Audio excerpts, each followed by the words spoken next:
So long story short, you think the interest rate hikes are over not just for this year, but for next year as well?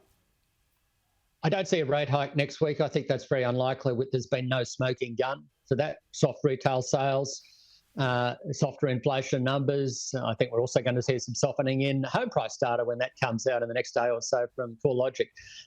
Next year, I think there's a 40% chance of a hike around February or March, but our base case is that we've seen the peak. And as we go through the year, we'll see slower growth, slower inflation, and ultimately that will enable the Reserve to start cutting later in the year.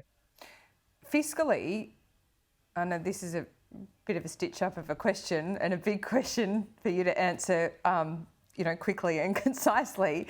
But what should the government be doing? Well, the government should be doing a bunch of things. One is saving more money. I mean, I know we're in a surplus, but now's not the time for more government spending. It's the time for taking any extra increase in revenue and certainly saving that and also finding ways to cut back, which of course is what they've been doing lately in terms of infrastructure. So that's the right thing to do there. And in terms of other things, they should be working on ways to improve the supply side of the economy.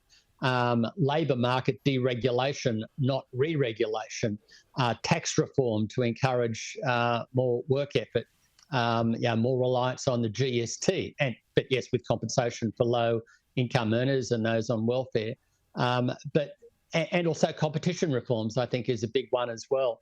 So there's a bunch of things the government should be doing, but I think it really, ideally, we need a reinvigoration of the economic reform agenda that we've seen in the past to reinvigorate the supply side of the economy. But in the very short term, there's not a lot the government can do apart from maintaining relatively tight fiscal policy, or perhaps ideally a little bit tighter than it is now. Right, got it. Shane, thanks so much. Always good to talk to you. We'll see you soon. Likewise. Thank you. Thanks, Laura.